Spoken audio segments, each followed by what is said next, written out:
Previously on Rome, rise and fall of an empire. The Spartacus slave rebellion awakens the seething power of the poor and downtrodden. But ultimately, money still rules. For the most destructive force in Rome is the growing greed that poisons its politics. Now, the lust for power reaches a fever pitch as three men vie for absolute supremacy in the Roman Republic. Only one will emerge the victor, and to him go the spoils. Honor, riches, and the name that will echo through history as the archetype of ruthless ambition and tyranny, Julius Caesar.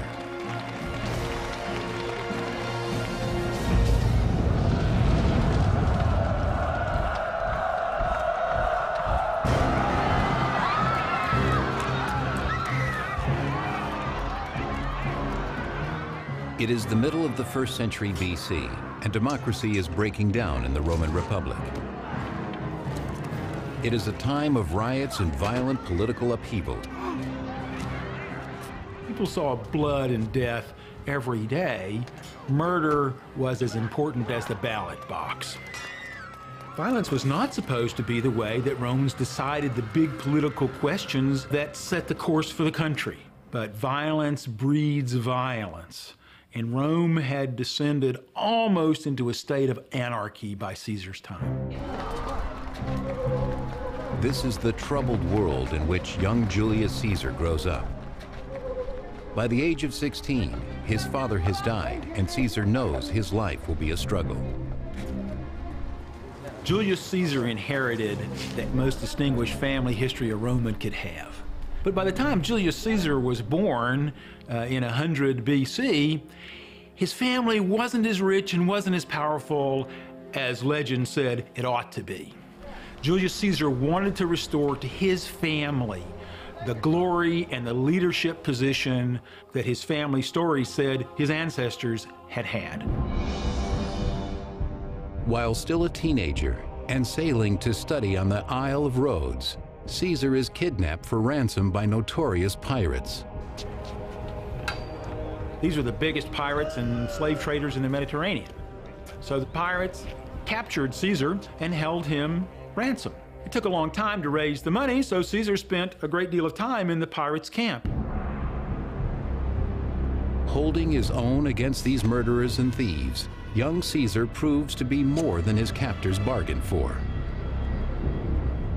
Caesar isn't your ordinary Roman. He's not going to be terrified. Pirates are the great threat to aristocratic society. So what Caesar is showing is that even when he's encountered this greatest of threats, he's risen above it. In the end, Caesar wins his freedom, and the pirates are brought to Roman justice, crucified, and left for the carrion birds. Caesar matures, and by 65 BC, now an experienced soldier in his 30s, he is sent to the Roman province of Hispania to suppress a dangerous band of rebels.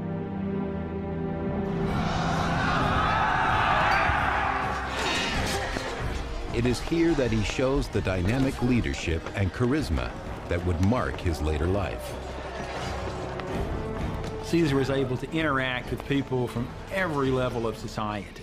He could be friendly with his ordinary soldiers because he showed that he had as much courage and as much guts and as much stamina as they did. And it is here as well that Caesar's military reputation begins to build. If you're a member of the elite who shows courage and clear-headedness and ability on the field of battle, that's going to translate into some political clout in Rome.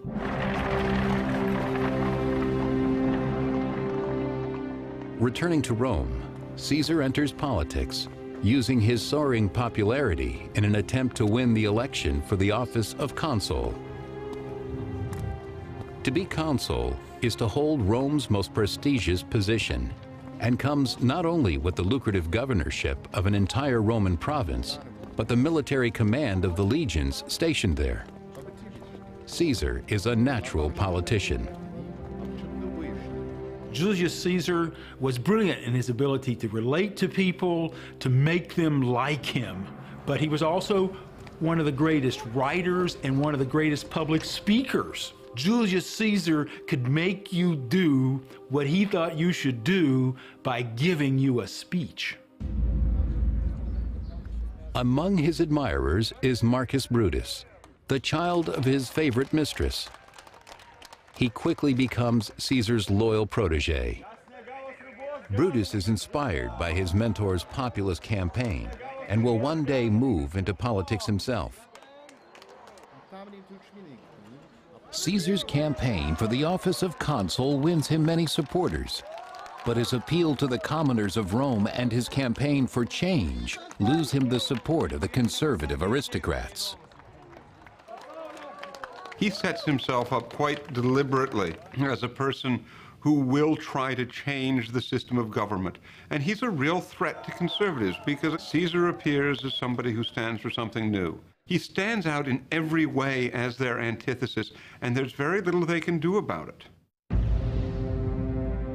Still, even if Caesar is elected consul in Rome, the conservative senators can deny him the one thing he wants and needs the most: the governorship of the profitable province of Gaul. Caesar needed money badly. He was so far in debt that he had literally to run away from his creditors. All of Caesar's financial difficulties will be over if the Senate will grant him his wish for the province of Gaul. For Caesar, it was absolutely crucial to get Gaul assigned to him by the Senate as his province. If Caesar was successful in Gaul, he could make a lot of money from the enemies that he captured and sold into slavery and from the booty that he took. It is essential that Caesar win the election and the governorship of Gaul. He develops a plan to ensure this happens.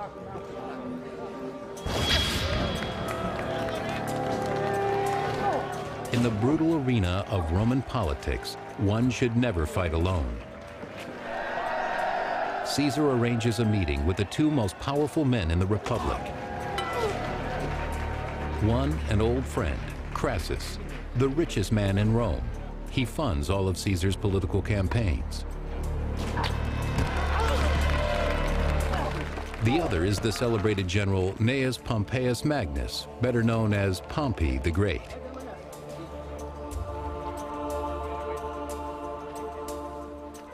Cunning as a gladiator in the arena, Caesar convinces Crassus and Pompey to work with him to win the election and control the Senate. Caesar really was the third man. He wasn't as distinguished as Pompey militarily, and he certainly wasn't as rich as Crassus. But Caesar had that glow, that aura, that charisma that nobody else had. This extraordinary alliance becomes known as the Triumvirate. The Triumvirate is so powerful that they gain control of the political apparatus. They're able to almost, in a sense, bestow offices at will. And of course, this is going to put the bit in the bridle on the political freedom of the aristocracy, which it greatly cherished. To seal the deal, Caesar proposes a marriage contract between his daughter Julia and Pompey. Marriages, especially among Roman aristocrats, are not so much love matches between a husband and a wife. It's more as if one family is marrying another family. And the women are simply tokens of the exchange. With their newly combined political muscle, Crassus and Pompey manipulate the system. Caesar wins the election for consul, and the two of them gain immense power for tax breaks and land grants. And then for Caesar, who has arranged it all, they confer a magnificent assignment. A 5-year term as the governor of not one, but 2 provinces in Gaul, and beyond them, a whole continent to conquer. Caesar heads north in search of glory and gold. At the same time, on a collision course with Caesar's army, a desperate and hungry horde of barbarians move south, preparing to invade Roman territory. Known as the Helvetii, they are 300,000 strong, seeking new lands to settle, by force if necessary. For reasons that are hard to know, maybe environmental, probably because of wars, the northern barbarians were moving south, lock, stock, and barrel, with men, women, and children. This Caesar will not allow. Along the banks of the Rhone River, the Romans throw up a barrier, a wall, 18 miles long. The Helvetians cannot pass. They must go instead through the lands of the Aedui tribe beyond the imperial border. But this poses a problem.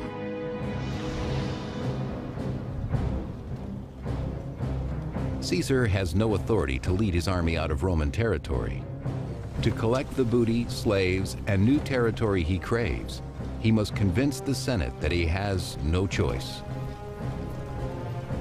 He had to construct a threat of monumental proportions, and it so happened that the Helvetians managed to fill this role for him. Sending back reports of this dangerous group of savages on the march, Caesar pursues them, thinking them an easy target. He is quickly proven wrong. Without warning, the Helvetians melt back into the forest and ambush Caesar's rear guard. These groups had substantial military infrastructure, they had weaponry, they had military organization. They organized themselves into units that were ready to defend themselves. Despite the chaos of the moment, Caesar spots a superior battle position, a sloping hillside, where he arrays his troops. He understood how to put his men in a position where they were most likely to succeed. He also took very few risks. He had a tendency to stake out bold positions, but always positions where the enemy would be at a disadvantage in responding to him. Sure that their overwhelming numbers will carry the day, the Helvetians rush headlong towards the Roman hill. Caesar himself describes the battle. From our commanding position, the troops easily broke the enemy's phalanx. With a single spear, my men could pin together the Gauls' overlapping shields, forcing them to drop them. Then we drew swords and charged.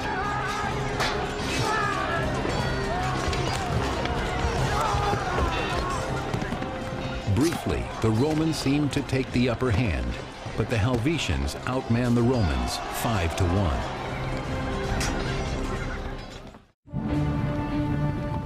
In 58 BC, the Helvetians, a violent barbarian horde, turned the tables on the Romans. They ambushed their rear guard, forcing Caesar to fight. Terror sweeps through the Roman ranks as the barbarians attack.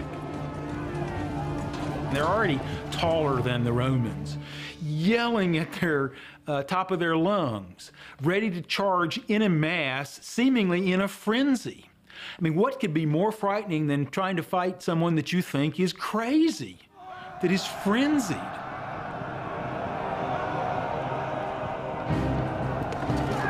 Though horribly outnumbered, the Romans command the superior position. As the battle slowly shifts in their favor, they take no quarter, killing Helvetians as if they would wipe them from the face of the earth. Genocide is probably acceptable at this point, and even preferable, because do you really want, how many would it be, possibly 200, 300, 400, 500,000 Germans in Italy after the revolt of Spartacus, after we've seen what slave populations en masse can do to Italy? The better technique is simply to exterminate them.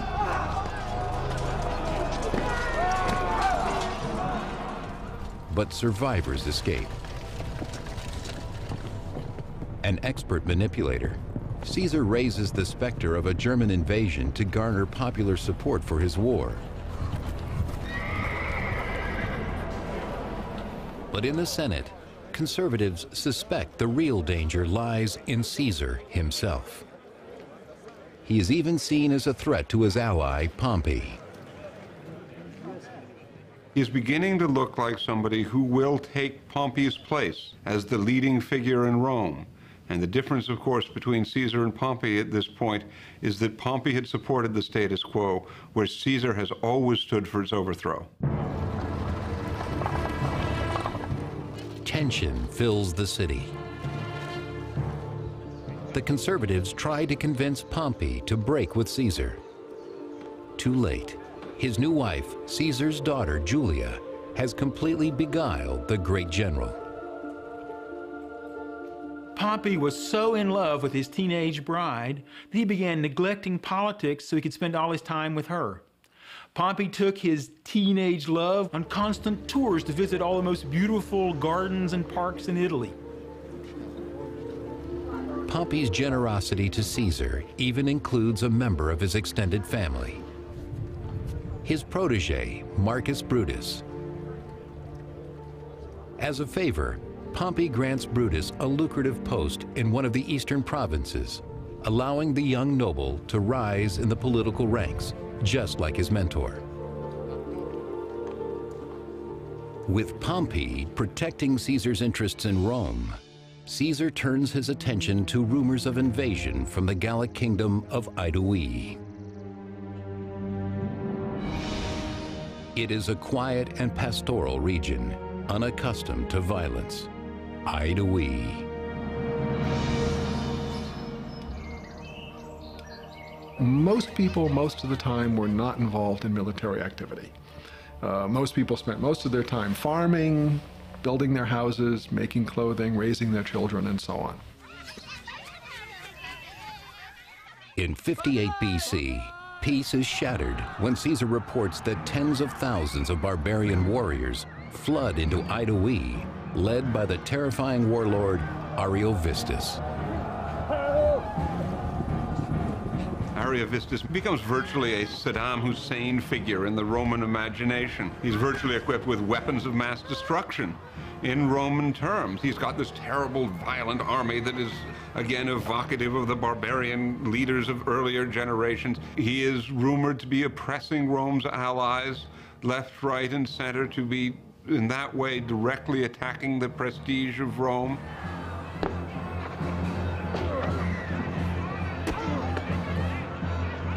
Such aggression, according to Caesar, must not be tolerated.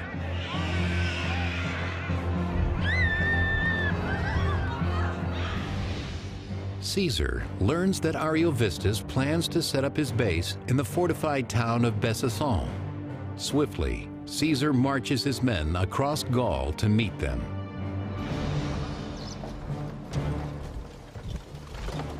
The renowned classical biographer Plutarch. The whole army clamored for the fight as the men followed Caesar to their camp, just 20 miles from the enemy.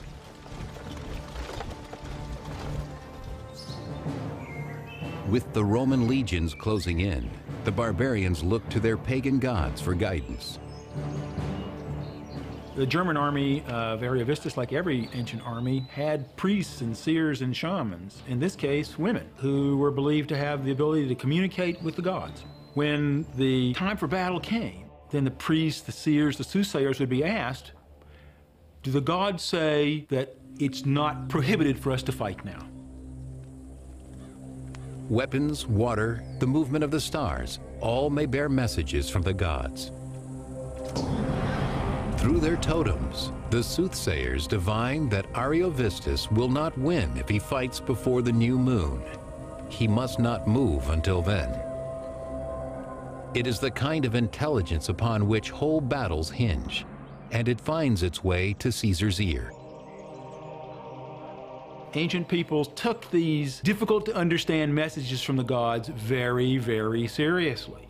Caesar knows that if he can force the barbarians into battle when they think the gods are telling them not to fight, that he will have a great psychological advantage. With the gods themselves seeming to lay his path, Caesar seizes the moment. Caesar sends his forces right up to the German fortification, threatening them and shaming them, and forcing, finally, against his will, Ariovistus to bring his troops out when they're going to be fighting with this dread in the back of their minds. We shouldn't be doing this, for the gods have told us not to go against Caesar. Caesar presses his advantage and attacks.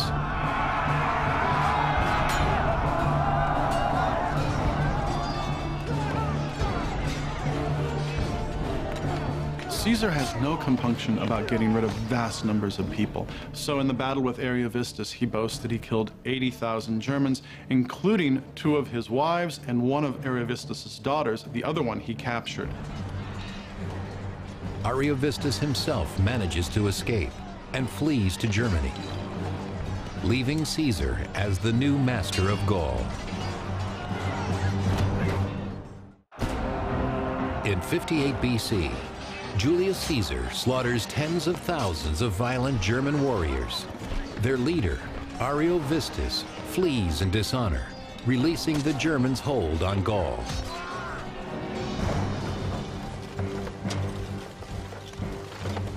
Now, as he has planned all along, Caesar has a free hand to annex the kingdoms of Gaul himself.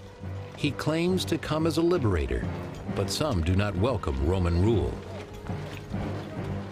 The principal downside was that you lost your political independence. And that might not have mattered to some of these elites. The leaders in particular got all sorts of political and material benefits. But as we know from later circumstances in Rome and elsewhere, lots of peoples don't like being ruled by outsiders. Over the next 3 years, Caesar drops his pose of protector. Not only does he conquer Gallic tribes to the north and west, but he also crosses the Rhine and the Channel to invade Germany and Britain, the first Roman to do so. In a combination of self-promotion and newscast, Caesar sends back the story of his conquest in action-packed dispatches. Though surrounded by thousands of natives, my men defended themselves with the utmost bravery for over 4 hours. They killed a number of Britons at the cost of only a few men wounded. As soon as our cavalry came in sight, the enemy threw down their arms and fled, suffering very heavy casualties. It's like he sucks you along into his campaign with him. They read, for the Romans, like an adventure story, a story of exploration, because Romans had not been to northern Gaul. Romans had not been to Britain. So for the Romans in particular, it would have been a very exciting story. Caesar's account is one of the most remarkable political documents to survive from any age in the history of the world. It's intended to justify actions that many Romans regarded as completely illegal and outrageous, and only justified by their success. Even Caesar's protege, Marcus Brutus, studies the dispatches with growing concern.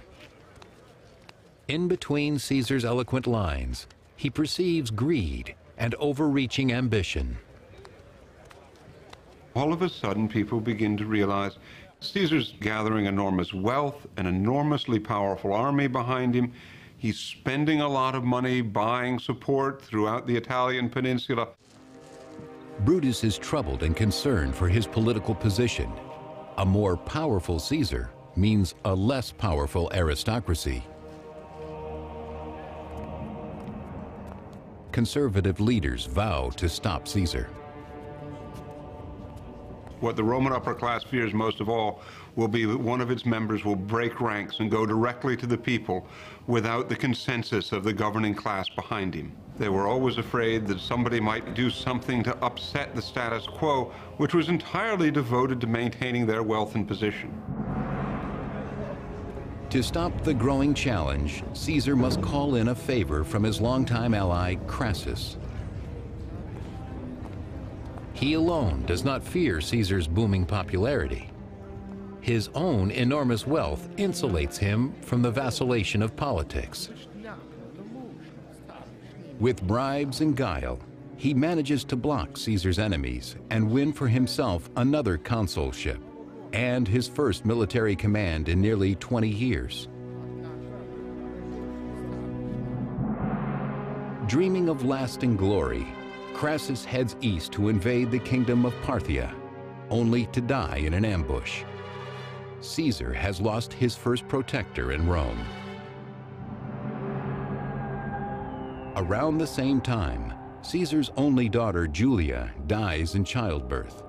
Her husband, Pompey, Caesar's last protector, is devastated. The baby died a couple of days later. Pompey was distraught, and the loss of his love and of his child from his young wife destroyed his alliance with Caesar. His emotions overcame him, and Pompey broke with Caesar.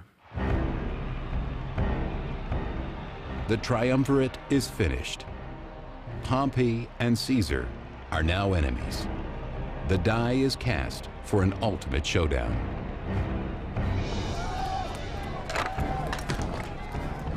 As political terror increases, the supporters of the two titans riot in the streets, each side determined to destroy the other. Rome was in political turmoil. Violence had become the norm in politics.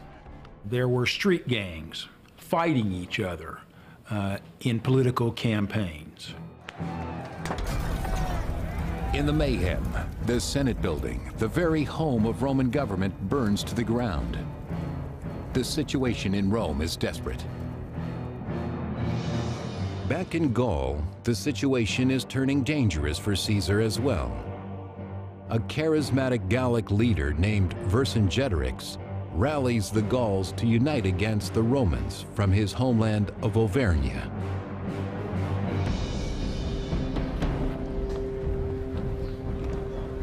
Vercingetorix's plan is radical. Burn all the supplies, every last barn full of corn, and every bit of forage for the animals. Then hunker down in the fortified hill towns and starve out the Romans. As their homesteads go up in flames, the cure must seem as bad as the disease to the Gauls. Yet their self-sacrifice astonishes and alarms the Romans. Vercingetorix was trying to destroy the logistics of the Roman army. Just feeding these people is an enormous problem. And the farther Caesar goes against the Gauls, the longer his supply lines become, the easier it becomes to cut the supply lines and starve the enemy into submission. With food supplies plummeting, the Romans will have only two options: stay and starve or retreat. Caesar never retreats. In 52 BC, a courageous warrior named Vercingetorix calls upon his people to rise up against Rome and burn their barns and food supplies. By winter's end, the Romans must choose starvation or victory.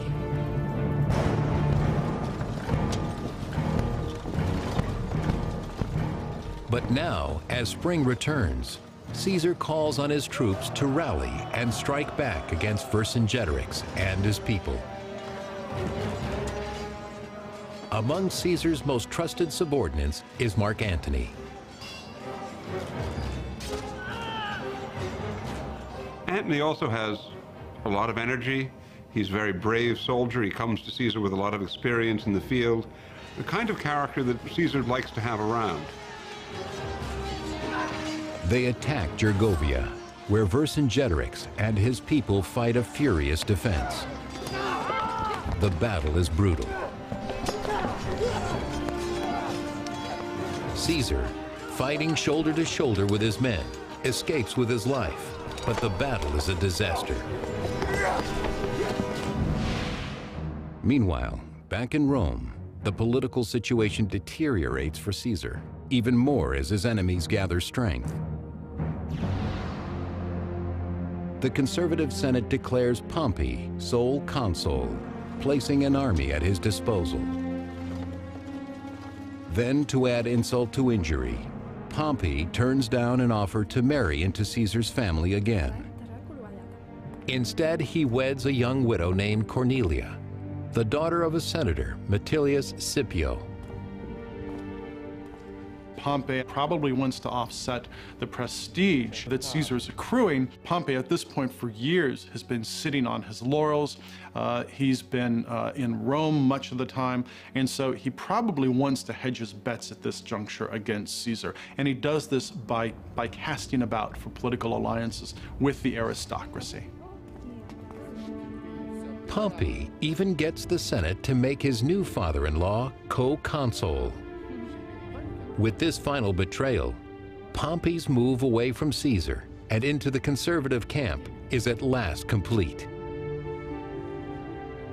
The situation is becoming critical for Caesar. He must salvage Gaul or lose face altogether. He pursues Vercingetorix and his army to the fortified town of Alesia and orders his men to dig a double entrenchment. One to keep the Alesians in, the other to keep their reinforcements out. What they did was build up this just wonderful structure of defense works, which started initially with a thing his men called stimuli or spears, timbers planted in the ground with hooks on them. Then they built a thing that they jokingly called lilies, and these are pits about 3 feet deep that have a 3-inch stake protruding out of the ground. It's a phenomenal achievement, and all done with arm-swinging picks, a lot of back power, moving earth in wicker baskets, and you have to imagine about 15,000 guys digging for days on end, and just with sheer back power. You can just imagine what a chiropractor would have done for that army. As supplies dwindle, Vercingetorix and his people are starving and desperate.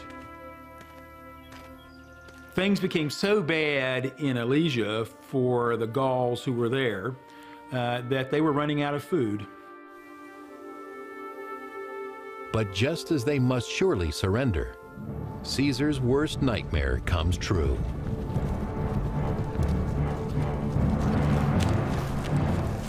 All of Gaul rises up to defend the Alesians. 200,000 fresh barbarian warriors march against the Romans. The Gauls are a relatively well-organized opposing force. They can muster a lot of people and muster them relatively quickly. We see that with the siege of Alesia, in which the besieger, Caesar, finds himself in turn besieged. With the arrival of reinforcements, Vercingetorix finally bursts out of the city gates. The Romans are surrounded. The barbarians rush in for the kill. The Battle of Alesia was Caesar's greatest challenge in 10 years of huge military challenges, because in order to defeat the enemy, Caesar had to fight them both in the front and in the rear. Only the most seasoned troops could withstand such an assault. You had to be psychologically prepared to confront the enemy close enough to hack them to death with a 2-foot sword. You had to get into that killing zone that was literally at arm's length, where you could as easily be killed as killed. In his first-hand account of the Gallic Wars, Caesar describes the battle. Neither ramparts nor trenches could check the Gauls' furious onslaught, and I knew that the time for the decisive action was at hand. He has great lucidity, to the point that sometimes when his men were losing it, he would actually grab them by the throat and thrust them back into battle. So a great clear-headedness in the midst of great danger. Suddenly, the Gauls saw their cavalry in their rear and fresh cohorts coming up in front. They broke and fled, but we mowed them down. In 52 BC, in the fields outside Alesia, the dream of Gallic independence dies. Vercingetorix surrenders to Caesar, bringing much of northern Europe into the empire for good. Caesar's campaigns are important because they take the Roman Empire away from the Mediterranean into central Gaul, northern Gaul. He crosses into Germany, he crosses into Britain. So Northern Europe is now included in the Roman Empire. And long term, this has really important consequences. So Caesar is now taking the Roman Empire away from this Mediterranean world. Now in victory, Caesar can return to Rome. He has eclipsed all the other nobles, even Pompey. After Caesar's near decade of overwhelming military success in Gaul, he wants to return to Rome to reap the rewards, to be recognized by everyone as Rome's leading man. But his rivals fear and hate him, above all because he's put them in the shadows. In 49 BC, many Roman aristocrats insist that Caesar release his army and return home, but Caesar balks. Caesar knows that if he were to disband his army and come to Rome, he would be murdered by his rivals who hate his success and know that Caesar can't be stopped because he's so popular. So Caesar's life was literally on the line. Caesar and his enemies are headed for a showdown, and no one can stop it. By 50 BC, Julius Caesar has no equal in Rome. The Senate, fearing that he has grown too powerful, insists that he resign his command.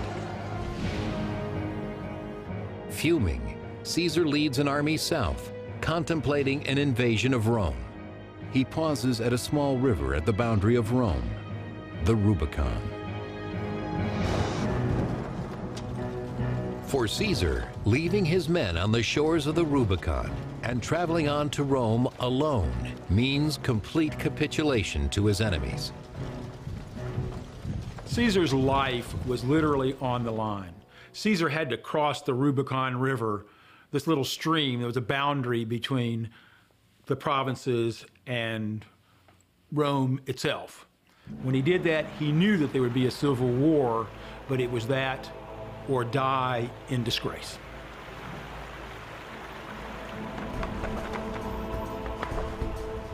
One side of the power struggle is led by Caesar. Forged by a decade of campaigning, his army's belief in him is unshakable, its dedication absolute. The other side is led by Pompey.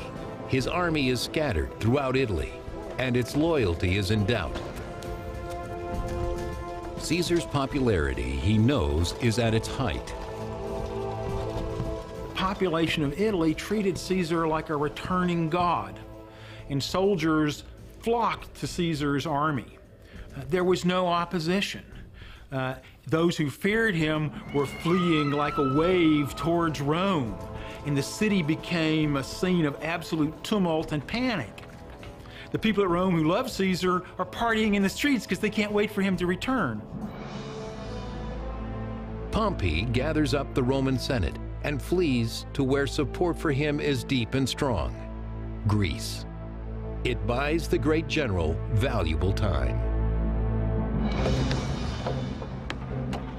Months pass before Caesar can build and appropriate enough ships and supplies to follow him.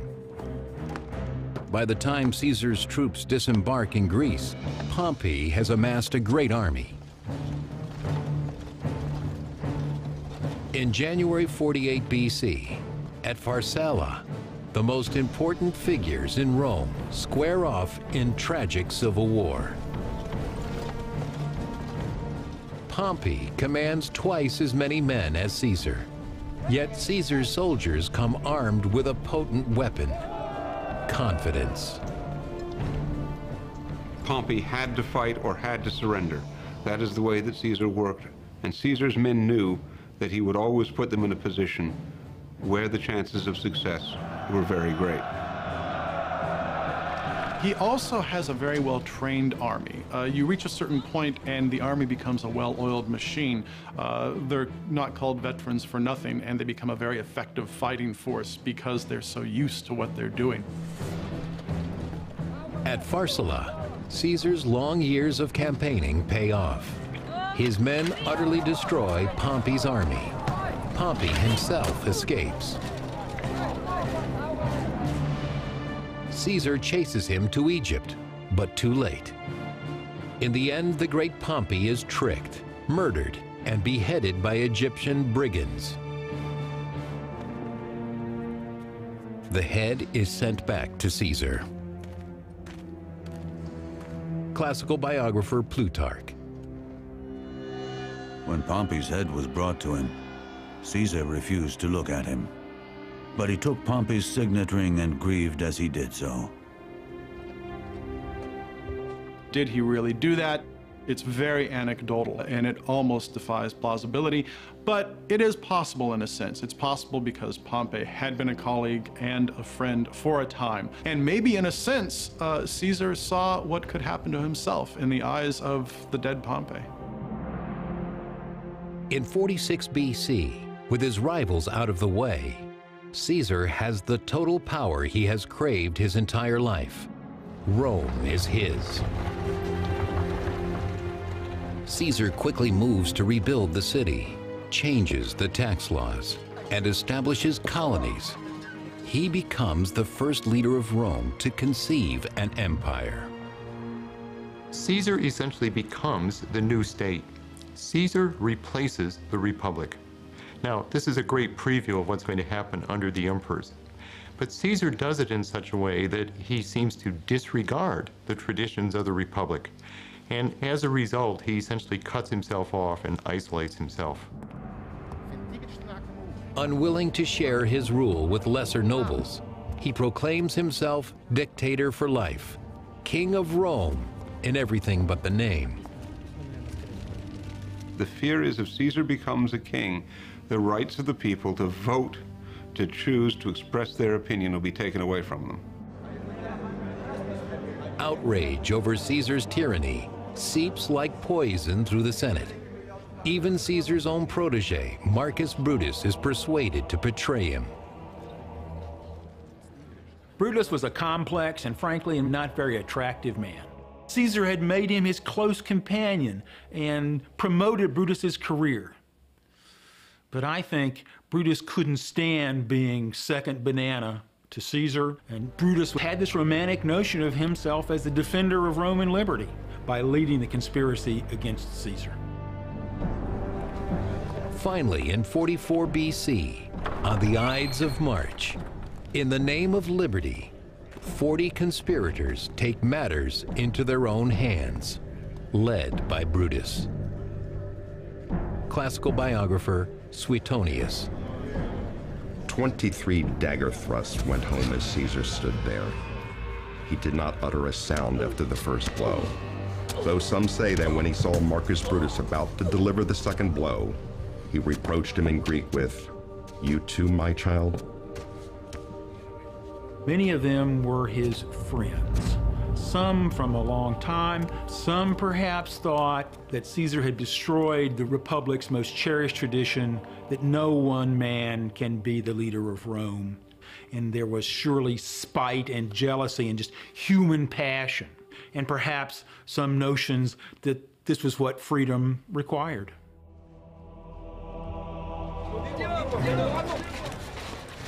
Caesar's death spawns not a rebirth of the Republic, as the conspirators hoped, only anarchy, more violence, eventually empire.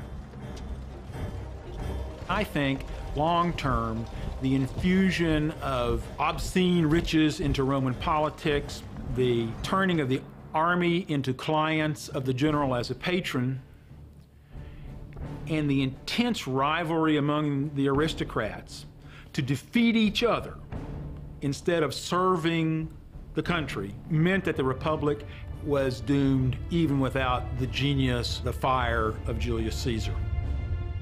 It was his relative Augustus who found a way to make that work and create the Roman Empire.